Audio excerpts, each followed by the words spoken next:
Hey, thanks for joining us here at the Groeschel Leadership Podcast. Before we dive into today's episode, I wanted to let you know about a few opportunities we have to help take your leadership even further. As many of you know, Craig speaks at leadership events throughout the year and around the country, sponsored by Catalyst One Day. And we have 3 events coming up, one in Oklahoma City, Pennsylvania, and Seattle. To find out more information about any of those events or to register to attend, all you have to do is go to catalystleader.com. That's catalystleader.com. With that being said, let's go to this episode of the Groeschel Leadership Podcast. This is the Groeschel Leadership Podcast. Hey, welcome to the Groeschel Leadership Podcast. I'm incredibly honored that you'd spend a little bit of time with me each month. We are crazy passionate about building leaders. We believe that when the leader gets better, everyone gets better. If you're new to the podcast, we released a new teaching on the first Thursday of every single month. If you've got ideas about something you want to hear about, or maybe you have questions, comments, or any kind of thoughts, you can email me anytime at leadership@Life.Church. Also, if you'd like to receive very detailed notes before the episode actually comes out, you can go to Life.Church/leadership podcast, and you can hit a place where it says subscribe, and then we'll send you the notes every month, and you can have them there for your own personal study. Or if you want to go through these with your team, you're welcome to do so. What I want to do today is I want to do part 1 of a 2-part teaching on the idea of anticipatory leadership. Anticipatory leadership. What we're going to do in this episode is talk about the big ideas. And then next month, we're going to talk about some real practical ways that we learn to anticipate, and then look at some big questions that we're going to ask ourselves to anticipate what's coming in our market, in our ministry, or in our sphere of leadership. So let's dive in with a big thought. The biggest thought would be this: the difference between a good leader and a great leader is one who learns to anticipate rather than react. The difference between a good leader and the best of the best would be one who learns to anticipate what's coming rather than reacting to what they see. I like this Wayne Gretzky quote, famous Canadian hockey player, who said, "Most players skate to where the puck is. I skate to where it's going to be." Great quote about anticipation.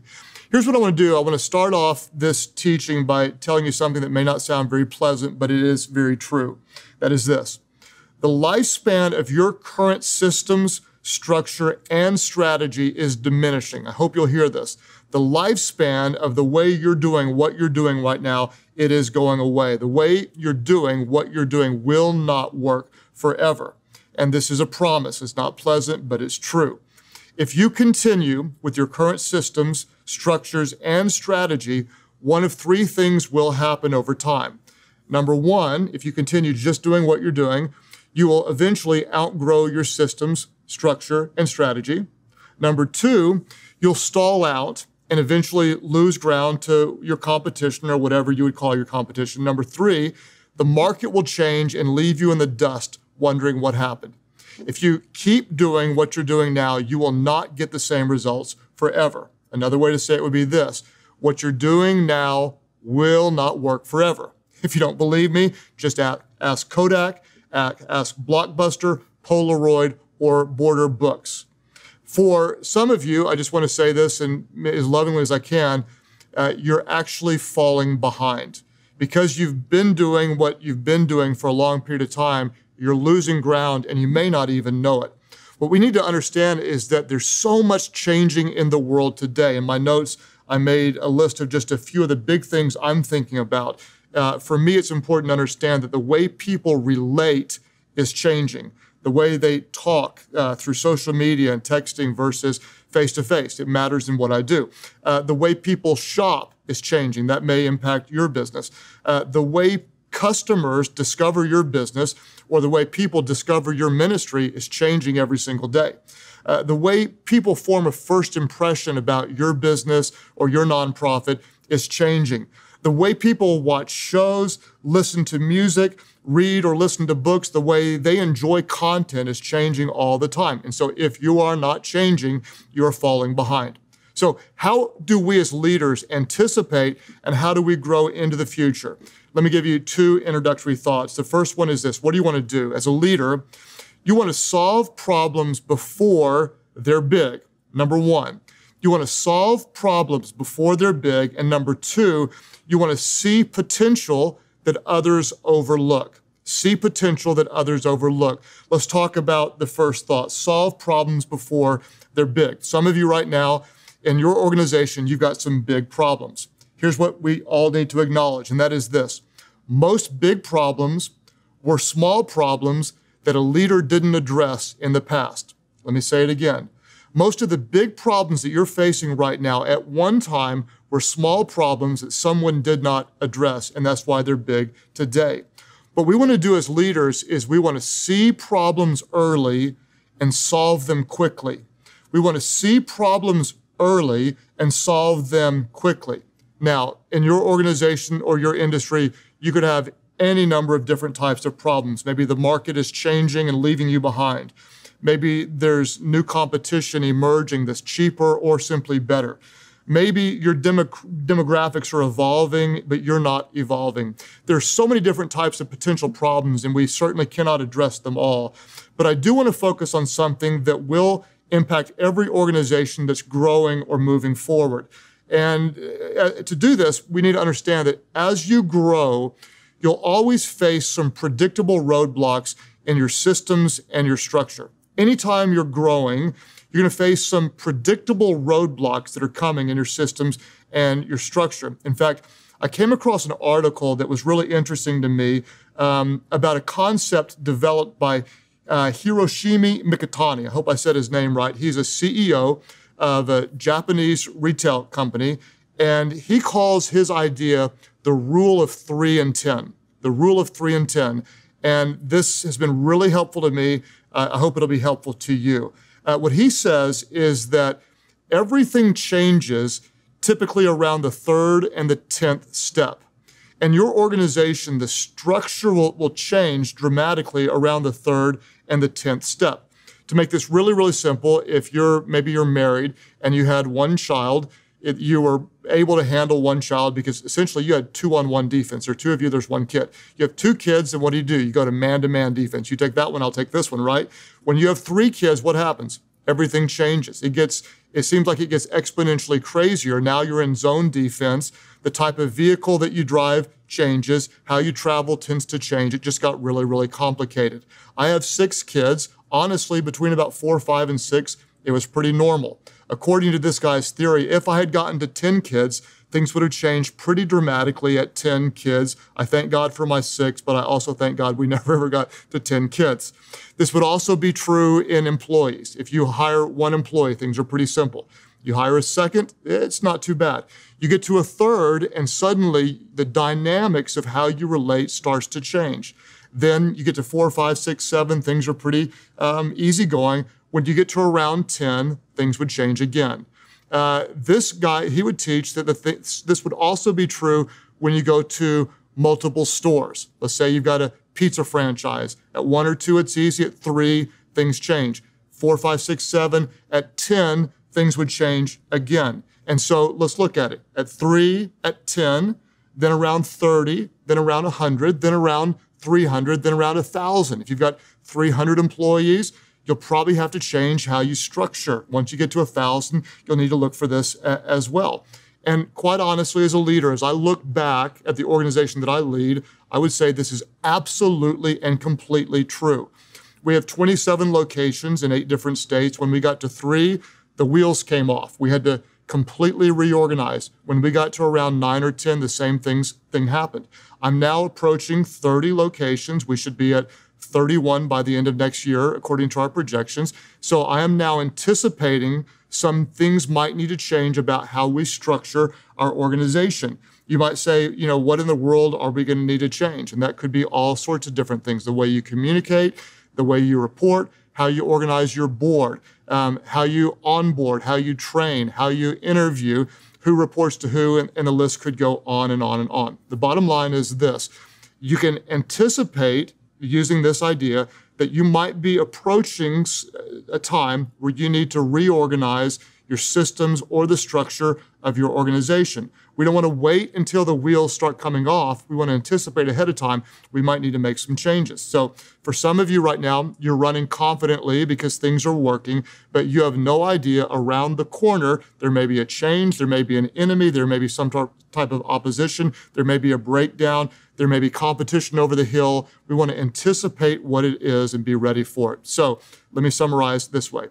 The reactionary leader says, I will solve the next problem when I see it.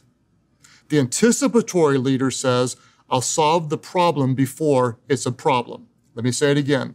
The reactionary leader says, I'll solve the problem when I see it. But then there are those of you, you're taking your leadership up. You're anticipating what could the next problem be, and you're solving it early, you're seeing it early, and you're solving it quickly. So we're going to solve problems before they're big.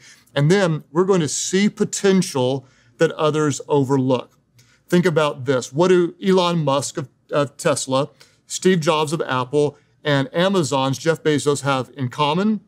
They see possibilities before other people see them. Okay? Same with some other young guys who couldn't find a hotel room, saw a need, rented a mattress, added a third guy to the team, and what do we have? After a lot of hard work, we have Airbnb. No one was asking for an iPad, an iPod, or an iPhone until Steve Jobs started meeting some needs that people didn't even know that they had. Same with Travis Kalanick, who couldn't find a cab back in Paris in 2008, saw a problem that became an opportunity, and now we have Uber, which is now a problem for the whole taxi cab business. Do you have a hunch? Do you sense that something is coming? Anticipate what is around the corner. A good leader will respond or react. The best leader will anticipate. Now, as you anticipate the future, let me tell you this. Get ready, because this is really important. As you try to anticipate the future, remember, what you know may not be true. Let me say it again. What you know may not be true. Let me unpack that and illustrate it. The organization that I lead was actually on the front end of creating game-changing innovations for the local church. For centuries upon centuries, a pastor had the opportunity to minister to people through essentially one home base, one local church building.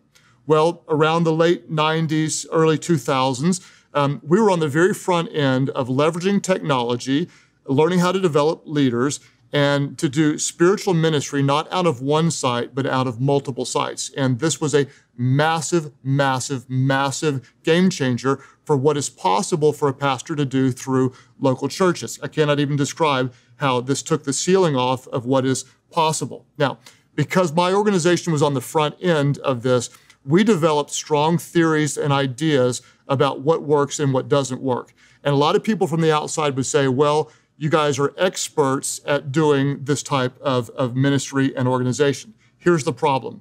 Because we're considered experts, we are incredibly vulnerable to what I'm going to call the curse of confidence. You're vulnerable to this as well. Why? Because you're a good leader. You're talented. You've got experience in your field of expertise. And because you're pretty good at what you do, you are vulnerable to the curse of confidence. Those who are overly confident, we have three problems. Number one, we find it difficult to listen to feedback because we think we know it all. Number two, we often answer more questions than we are asking. That's a problem for me. If I'm always answering questions and not asking them anymore, then I'm just giving out what I know and I'm not learning anything. Number three is we assume too much and we stop innovating. I like the idea of what some call the prediction paradox, and that is this. If we think we're good at predicting the future, we probably will not be good at predicting the future. We need a posture of humility as we look ahead. Why? Because the more humility we have about our ability to make predictions, the more successful we will be at anticipating the future. Why? Because pride blinds. Let me say it again. Pride blinds. We don't want to be overly confident. We always want to be students. For example, Paul Shoemaker and Stephen Krupp wrote a very interesting article about the Lego company, about how their overconfidence almost wrecked their entire company. Let me give you some history. To me, this is fascinating. In its 66-year history, Lego had never had a down year. Imagine that. Then in 1980, Lego hit a massive growth spurt, amassing a stunning double-digit growth for 15 consecutive years. This company was on fire.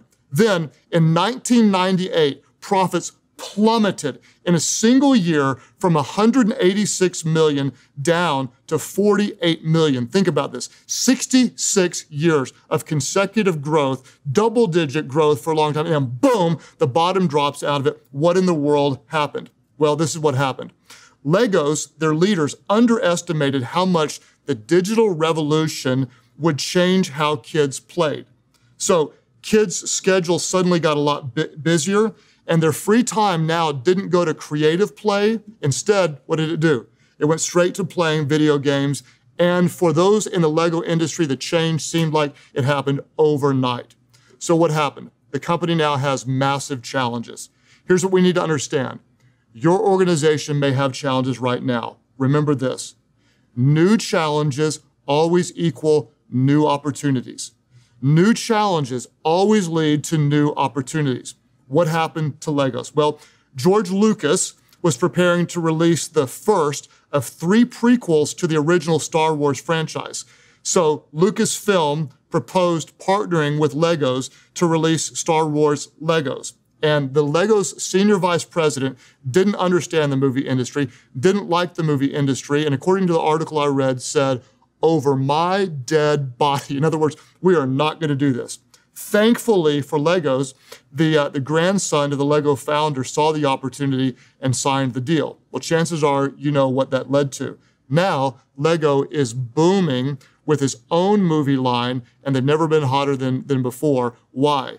Because the problem led to a new innovation and a new opportunity. Remember this, new challenges create new opportunities. New challenges create new opportunities. What do? We see problems before they're big. We solve them early, and we see potential that others overlook. I like what Steve Jobs said. He said, innovation is the ability to see change as an opportunity, not a threat. Things are changing around you. This creates opportunities, not threats. Don't be afraid of the change. Mark Cuban said, whenever there is change, wherever there is uncertainty, there is opportunity. Wherever there is change, wherever there is uncertainty, there is opportunity. I say it this way, things are changing. Anticipate where things are going. Don't be afraid of the future, create it. That's what anticipatory leaders are doing. Things are changing. Don't be afraid of what's coming. Anticipate the future and create it. So let's review and then get into some application questions. Review. The difference between a good leader and a great leader is a great leader anticipates rather than reacts. The way you're doing what you're doing right now, it will not last forever. Things are changing around you. If you don't change, you're getting left behind. How do we grow into the future? We solve problems before they're big. We see potential that others overlook. Most of the big problems you have today were actually small problems you had a while back, and no one attacked them when they were small. So we see problems early, and we solve them quickly. What does a reactionary leader do? A reactionary leader says, I'll solve the next problem when I see it. An anticipatory leader says, I'll solve the problem before it's a problem. Do you have a hunch? Do you have a burden? Do you sense that something is coming? You have an opportunity to do something about it. You don't fear the future. You create it. That's what anticipatory leaders do. We're going to stay humble. We don't know it all. The more humble we are, the better we will be able to predict the future. So let's look at a couple of questions for application. You can go over these with your team. Remember the rule of 3 and 10. Organizationally, things tend to change at every 3rd step or every 10th step. Maybe the market is changing. Maybe you lead a ministry and your ministry is getting older. You're not reaching millennials or Gen Z, and you find we need to change. Here's 2 questions to ask. Number 1, ask yourself this. Looking ahead, what future problems can you solve early? Think ahead. What maybe is a small issue now? What kind of opportunities can you have to solve the problems early? Think ahead. Ask your team, what kind of problems can we solve now? Second question would be this. What theories do you have about the future? Think about it. What do you think is coming? What do you sense is coming? And then, what are you going to do about it? The best leaders don't respond or react. What do? We anticipate. Now, in next month's episode, we're going to get practical and talk about how we actually do this. What I want to say to you is thank you sincerely for being a part of our leadership community. It means a lot to me when you rate or review the podcast. Those of you who share it on social media, my gift to you is I will work hard to bring you valuable content in a concise manner. Your gift to me is when you tell others about it. So thank you so much for getting the word out. What are you going to do? Man, there's so much pressure to conform to who others want you to be, but you are not going to do that. What are you going to do? You're going to be yourself. You're going to lead out of confidence who you're created to be. Why? Because people would rather follow a leader who's always real than one who's always right. Hey, thanks again for joining us here at the Craig Groeschel Leadership Podcast. If you enjoyed this episode and want to go even further with additional show notes or resources, you can find all of that at Life.Church/Leadership Podcast. You can also sign up to have all of that information sent directly to your email inbox. And if you've been enjoying the Leadership Podcast, we would love your help. One thing you can do to help us spread the word is to simply rate and review it on iTunes. It's one small thing you can do for us to help spread the word and build leaders around the world. Plus, if you would like for Craig to answer your questions in an upcoming episode, we would love to hear them. All you have to do is email them to us at leadership@life.church. Once again, thanks for joining us here at the Craig Groeschel Leadership Podcast. We'll see you next time.